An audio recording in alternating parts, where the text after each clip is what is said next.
இதுல வந்து பெண்களை தான் பேய காட்டியிருக்கேன் எல்லார் படம் மாதிரியும்.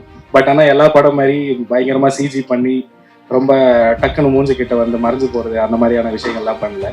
ஸோ டூரிசம் வந்து ஆக்சுவலா அங்க சுத்தமாவே இல்லை. அது இதை பார்த்தாச்சு டெவலப் ஆகும்னு நான் நம்புறேன்.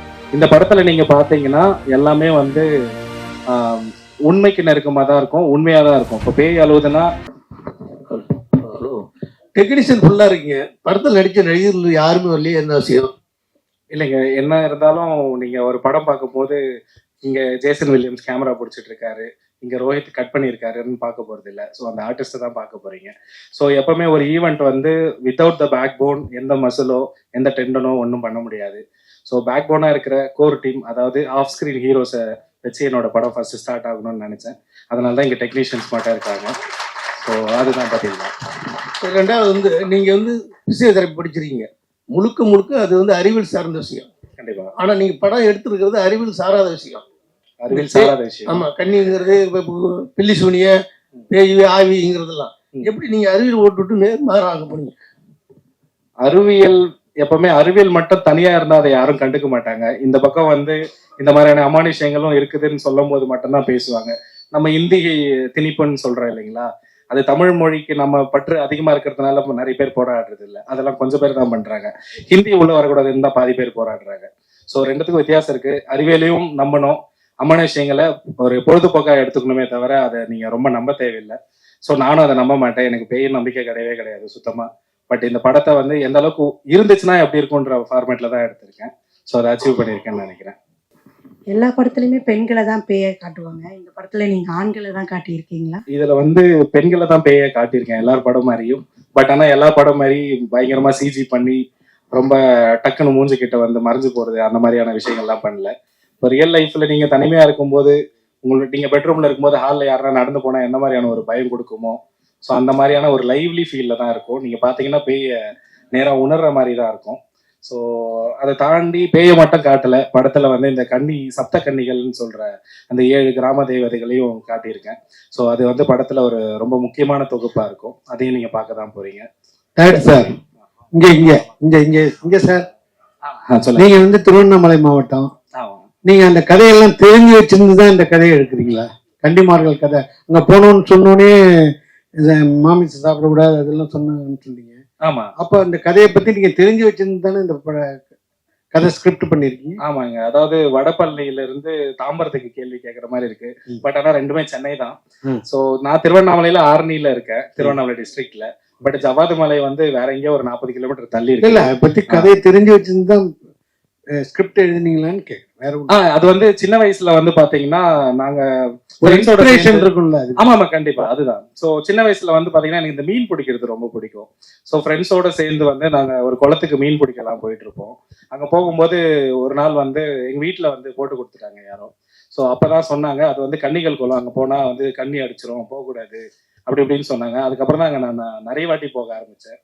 ஸோ அதுக்கு நிறைய அடியும் வாங்கியிருக்கேன். ஸோ அதெல்லாம் தான் ஒரு இன்ஸ்பிரேஷனை தாண்டி தாத்தா பாட்டி எல்லாம் சின்ன வயசுல சொல்லி கொடுத்து வளர்த்துருப்பாங்க இல்லைங்களா. ஸோ கன்னிகள், இந்த என்ன டிராகுலா சொல்லுவாங்க இல்லைங்களா, இல்லை காட்டேரி. ஸோ அந்த மாதிரியான விஷயங்கள்லாம் கேட்டு அதை உண்மைக்கு தன்மையா எவ்வளோ எடுக்க முடியுமோ அதை ட்ரை பண்ணியிருக்கேன். சார் படத்துல மியூசிக் டைரக்டரே இல்ல, அது எப்படி மேனேஜ் பண்ணீங்க சார்? சவுண்ட் எப்படி பண்ணீங்க, அது கொஞ்சம் சொல்லுங்க சார். ரைட். இப்போ நீங்க ஃபவுண்ட் ஃபுட்டேஜ்ன்ற ஒரு ஜானருக்கு மெயினா வந்து மியூசிக் இருக்கக்கூடாது அன்டில் அந்த கேரக்டர் வந்து ஏதோ மியூசிக் ப்ளே பண்ணுதோ இல்லை அவங்க ஏதோ இன்ஸ்ட்ருமெண்ட் வாசிக்கிறாங்களோ அந்த மாதிரியான ஒரு விஷயத்துல மட்டும்தான் மியூசிக் ஆட் ஆக முடியும். இப்போ நம்ம படத்துல தான் பார்க்க முடியும், கல்யாணம் நடக்குதுன்னா பின்னாடி ரஹ்மான் சாரோட பிஜிஎம் ஓடுறது அதெல்லாம். பட் ஆனால் நாங்கள் ரியல்ல பார்த்தோம்னா யார் என்ன பேசுறாங்கன்னு தெரியாது. மூலம் ஒரு பக்கம் காது கிளிக்கும், காது மேலேயே வந்து நம்மளோட அந்த அரிசிகள்லாம் விழும். ஸோ அந்த மாதிரியான ஃபீல் தான் அங்கே ரியல்ல இருக்கும். இப்போ நான் ஃபவுண்ட் ஃபுட்டேஜ்ல ஒரு கல்யாண விஷயம் வச்சா அதுதான் நம்ம வச்சாகணும் லைவா. ஸோ ரியல் லைஃப்ல எந்த மியூசிக்கும் இல்லை. ஸோ ரியலான ஒரு செயற்கையான படத்தை இயற்கையா கொடுக்க ட்ரை பண்ணியிருக்கேன். அதுலயும் நான் மியூசிக் வைக்க முடியாது. அதுதான் இது. சார் ஜவ்வாது மலைன்னு ரொம்ப அருமையான ஏரியா, பச்சை பசேலுள்ள ஏரியா. அந்த ஏரியால இந்த மாதிரி ஒரு பேய் பயம் இப்படி எல்லாம் காமிச்சீங்கன்னா டூரிஸ்ட் எல்லாம் எப்படி போவாங்க, ஆள்கள் எல்லாம் எப்படி போவாங்க, அதுக்கு எதிராக இருக்க மாதிரி இருக்காது. மஞ்சுமேல் பாய்ஸ்ல ஸோ அங்க போய் காதல் பண்றாங்கன்னு நம்ம காட்டல, விழுந்தாங்கன்னு தான் காமிச்சோம். ஸோ அதை தாண்டி அந்த டூரிஸ்ட் பிளேஸ் எப்படி இருந்தாலும் அது படம்னு எல்லா மக்களுக்கும் தெரியுது. அதெல்லாம் பெருசா எடுத்துக்க மாட்டாங்க. ஸோ டூரிசம் வந்து ஆக்சுவலா அங்க சுத்தமாவே இல்லை. அது இதை பார்த்தாச்சு டெவலப் ஆகும்னு நான் நம்புறேன். நீங்க இது வரைக்கும் ஜவாது மலை போயிருக்கீங்களா சார்? போனதில்லை. அதுதான், யாருமே போயிருக்க மாட்டீங்க. அப்புறம் போவார் சார். சார் இங்க சார் எங்க இதான் இங்க சார். ஆ, சார் ஒரு ஹாலிவுட் ஃபிலிம் வந்து மார்க் பாலிஷ்னு ஒருத்தர் வந்து இதே மாதிரி மர்மர் அப்படின்ற பேர்ல வந்து ஒரு படத்தை பண்ணிருக்காரு. அதுலயும் வந்து இந்த சோஷியல் மீடியா இன்ஃபுளுசர்ஸ் எல்லாம் தான் போவாங்க அதுல, புரியுங்களா? ஓகே. அதை பேஸ் பண்ணி அந்த இதை வச்சுதான் நீங்க எடுத்திருக்கீங்களா இல்ல அதோட ரீமேக்கா எப்படின்னு? இல்லைங்க, எதோட ரீமேக்கும் கிடையாது. ஸோ ஏன்னா இதுலயும் நீங்க வந்து யூடியூபர்ஸ் எல்லாம் போறாங்க, நீங்க அதுல சோஷியல் மீடியா இன்ஃபுளுசர்ஸ் தான் அதுல போவாங்க. அதுலயும் பாத்தீங்கன்னா செல்போன்ல தான் கேப்சர் பண்ணின்னு போவாங்க. எல்லாமே இதே மாதிரி தான் இருக்கு இந்த ட்ரெய்லர் பார்க்கும்போது. அதுதான் கேட்கு. ஸோ யூடியூபர்ன்ற ஒரு விஷயம் ஏன் இந்த படத்துல உள்ள வருதுன்னா, நீங்க எந்த ஃபவுண்ட் ஃபுட்டேஜ் போய் எடுத்தாலும் அது யூடியூபரா இருக்கலாம், இல்லைன்னா சவுண்ட் ரெக்கார்டிங்கா இருக்கலாம். ஸோ அந்த பேஸ் பண்ணி தான் போக முடியும். இந்த ஜேர்னருக்குள்ள உள்ள வரணும்னா இந்த வேலை, இதை வீடியோ எடுக்கணும்னா அதுக்கு ஒரு முக்கியமான லாஜிக் ஒன்று வேணும் இல்லைங்களா? நம்ம வந்து வீட்டில் வாழும்போது குளிக்கிறதெல்லாம் வீடியோ எடுத்துட்டு இருக்க போறது இல்லை. ஸோ ஒரு தொழில் ரீதியா ஒருத்தன் கேமராவை எடுத்துக்கிட்டு அங்க இருக்கிற அமானுஷங்களை ரெக்கார்ட் பண்ற ஒரு தொழில் இருக்கிறவங்க மட்டும்தான் அங்க போக முடியும். ஸோ அந்த ஒரு லாஜிக்காக தான் யூடியூபர்ஸ் உள்ள போறாங்கன்ற மாதிரி வச்சிருக்கேன். அதை தாண்டி வந்து பாத்தீங்கன்னா இப்ப இருக்கிற ட்ரெண்டுக்கு நிறைய யூடியூபர்ஸ் வந்து ஹை கைஸ் நம்ம இன்னைக்கு வந்து எங்க போறோம் தெரியுமா, டிமாண்டி காலனிலாம் கிளம்புறாங்க. ஸோ அது நீங்க பார்க்கும்போது அது உண்மையா போய் எல்லாம் தெரியாது, ஆனா உண்மைன்னு உங்களை நம்ப வச்சிருவாங்க. ஸோ படமே அப்படிதானே. ஸோ முடிஞ்ச அளவுக்கு லாஜிக்கலா எடுக்க ட்ரை பண்ணிருக்கேன். வந்திருக்கு, பார்த்துட்டு நீங்க தான் சொல்லணும். சார் தமிழ்ல இது ஃபர்ஸ்ட் ஃபவுண்ட் ஃபுட்டேஜ் ஃபிலிம்னு சொல்றீங்க, ஆனா இதுக்கு முன்னாடி கேமரா எரர் சொல்லிட்டு ஒரு படம் வந்திருக்கு தமிழ்லயே. என்னங்க மறுபடியும் சொல்லுங்க. இதுதான் ஃபர்ஸ்ட் ஃபவுண்ட் ஃபுட்டேஜ் படம்னு சொன்னீங்க இல்லையா? ஆமா ஆமா ஆமா. ஆனா இதுக்கு முன்னாடி கேமரா எரர் சொல்லிட்டு ஒரு படம் வந்து தமிழ்ல வந்திருக்கு. தமிழ்ல வந்திருக்குங்க. 21 22 தெரியல ரிலீஸ் டேட். 21 22 இயர். ஓகே, அதுல ரிலீஸ் பண்ணிட்டாங்க ஏற்கனவே. இல்ல ஆக்சுவலா இன்னொரு படமும் வந்திருக்கு, ஓரிரவன்ட்டு. அதுவுமே பார்த்திருப்பீங்க. அதுவும் ஃபவுண்ட் ஃபுட்டேஜ் தான் சொல்லுவாங்க. நான் சொன்ன ஒரு விஷயம் இருக்கு இல்லைங்களா, ஃபவுண்ட் ஃபுட்டேஜ் வந்து it has to be organic. So நீங்க எந்த ஒரு ரிவர்வோ ஒரு எக்கோவோ, அதாவது மனிதர்கள் உணர முடியாத ஒரு ரியல் விஷயங்களை வந்து நீங்க படத்துல காட்டுறீங்கன்னா அது ஃபவுண்ட் ஃபுட்டேஜா ஏற்றுக்கொள்ளப்படாது. ஸோ அதுதான் வந்து ஃபவுண்ட் ஃபுட்டேஜுக்கு இருக்கிற ஒரு ஆர்கானிக்கான விஷயம். இந்த படத்துல நீங்க பாத்தீங்கன்னா எல்லாமே வந்து உண்மைக்கு நெருக்கமா தான் இருக்கும், உண்மையா தான் இருக்கும். இப்போ பேய் அழுவுதுன்னா அது பேய் அழுவுறதுக்குன்னு வித்தியாசமா வேற டோன்ல எல்லாம் போயிட்டு அழுவாது, அது மனுஷங்க அழுவுற மாதிரி தான் இருக்கும். ஸோ அந்த மாதிரியான கனெக்டிவிட்டி தான் நான் வச்சிருக்கேன். ஸோ அதனாலதான் இது Tamil cinemas first found footage horror film நான் சொல்றேன். நீங்க எந்த இடத்துலயும் சினிமா தன்மையை உணரவே மாட்டீங்க. சார் ஷூட்டிங் ஸ்பாட்லயே உங்க டீம்ல உள்ள ஒருத்தர் பேயை பார்த்தேன்னு சொன்னாரு. அது கண்டிப்பா அதை வச்சு நாங்க படமாக்கிருக்கோம் அப்படின்னு நீங்களும் சொன்னீங்க. உண்மையில நீங்களும் இந்த பேயை பாத்தீங்களா இல்ல ஏதாவது கதையை கேட்டுறீங்களா? இல்லைங்க, நான் பேயெல்லாம் பார்க்கல. அப்படி வந்திருந்தா எங்களுக்கு மேக்கப் போடுற காசு மிச்சமா இருக்கும். ஸோ அதை வச்சு ஒரு கோழி வாங்கி தரேன், ஏதாவது என்னது வேற ஏதாவது பூசணிக்காய் வாங்கி தரேன்னு சொல்லிட்டு ஒரு 2 சீன் நடிக்க வச்சு அனுப்பியிருப்பேன். அதுக்கான வாய்ப்பு தான் கிடைக்கல. ஸோ உங்களை மட்டும் பார்த்துட்டு போயிருக்கு ப்ரோ, பார்த்துக்குங்க. ஸோ அதை பார்த்தெல்லாம் எதுவும் இல்லைங்க, நான் எதுவுமே பார்க்கல. ட்ரீம் வாரியர்ஸ் குகனுக்கு இந்த படம் வந்து வாங்கியிருக்கீங்க, எத்தனை % லாபம் கிடைக்கும்? இல்லைன்னா நம்மக்கிட்ட நிறைய படம் இருக்கு வாங்கலாம் அப்படின்னு வாங்கினீங்களா? சார் ஃபர்ஸ்ட் ஆஃப் ஆல் இந்த படம் வந்து நம்ம டிஸ்ட்ரிபியூஷன் பண்றேங்க.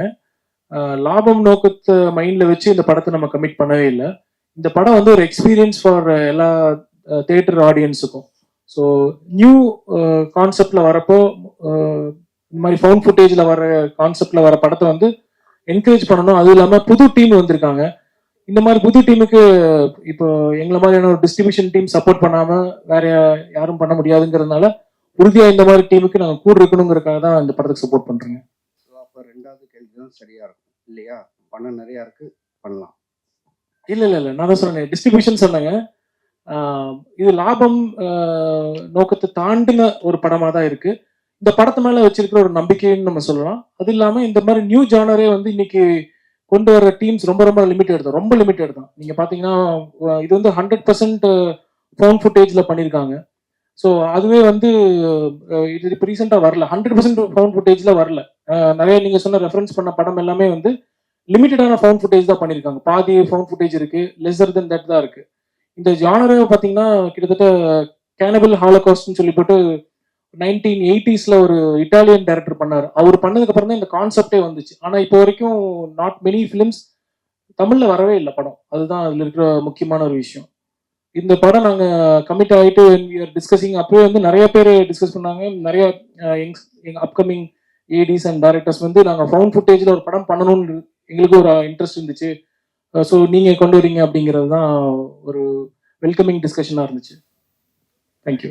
ஹேமந்த், மர்மர்ன்றது ஆங்கில வார்த்தையா எப்படி?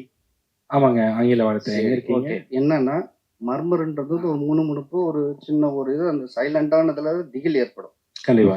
இப்ப நீங்க போட்ட ட்ரெய்லர் வந்து சவுண்ட் தான் ஜாஸ்தியா இருந்தது. ம். ஸோ இது டைட்டில் ஆப்டா இருக்கா? டைட்டில் வந்து படத்துக்கு ஆப்டா இருக்கணும்னு தான் பார்க்கணும். ஸோ ட்ரெய்லருக்கு பார்க்கணுன்றது அவசியம் இல்லை. ட்ரெய்லர் வந்து எங்களுக்கு வந்து அந்த குறுகிய நேரத்துல எந்த அளவுக்கு பெஸ்டா கொடுக்கணும்னு ஒரு விஷயம் இருக்கு. இப்போ நான் நிறைய விஷயம் இங்க ஷேர் பண்ணேன் பாத்தீங்களா, அது கூட என்னால ட்ரெய்லர்ல காட்ட முடியல. ஏன்னா காட்டினா உங்களுக்கு நிறைய ரிவீலிங் ஆயிரும். எங்களுக்கு இந்த படம் ட்ரெய்லரே வேணாம்னு தான் ஃபர்ஸ்ட் நினைச்சேன். ஸோ அதே மீறி ஒரு ட்ரெய்லர் பண்ணோம். பட் பாதி புரிஞ்சு அந்த மூட் மட்டும் செட் பண்ணலாம், அதுக்காக ஒரு ட்ரெய்லர் பண்ணலான்ட்டு தான் பண்ணியிருக்கு. ஸோ மர்மர் வந்து அந்த டைட்டிலை நீங்க படத்துக்கு கனெக்ட் பண்ணிக்கோங்க. படத்துல அதுக்கு நிறையவே இருக்கும் இடம். ஸோ அவ்வளவுதாங்க சார். டைரக்டருக்கு தான் இன்னொரு கேள்வி.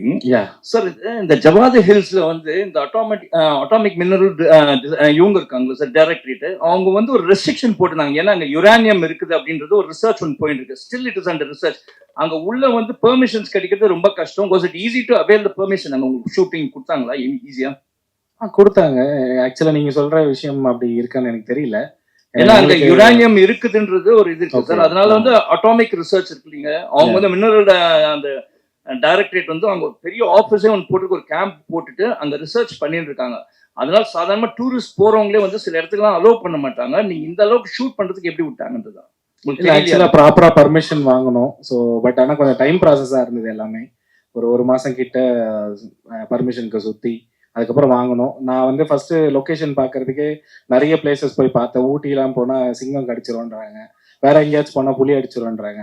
ஸோ அதெல்லாம் இல்லாம இப்போ ஜவாது மலையில பாத்தீங்கன்னா சீசனல் டைம்ல தான் எலிஃபேண்டோ இல்ல ஜாகுவரோ அதெல்லாம் வந்து தண்ணி குடிக்க வரும். நாங்க நல்ல பயங்கரமான சம்மர் சீசன்ல எடுத்திருக்கோம் படத்தை. ஸோ அதெல்லாம் வராதுன்னு ஒரு நம்பிக்கையில பர்மிஷன் கேட்டோம். கொஞ்சம் டைம் எடுத்துச்சு, பட் கொடுத்துட்டாங்க சார். எனக்கு அந்த மினரல் ப்ராசஸ் அது I am not aware of it. So வந்ததுல இருந்து எல்லாரையும் வந்து பயம்புத்திட்டே இருக்கீங்க.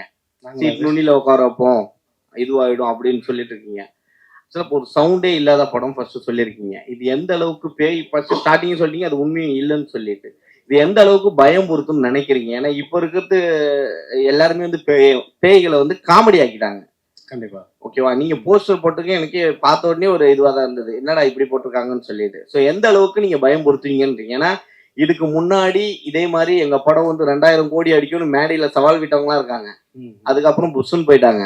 இப்போ நீங்களும் அந்த அளவுக்கு தான் வந்திருக்கீங்க. நான் சவால்ல விடல. இல்ல பேய் பயமா இருக்கும், இது பயம் பொறுத்துன்னு சொல்லியிருக்கீங்க. ஸோ அது எல்லாருமே எல்லா படத்துக்கும் சொல்றதுதான்.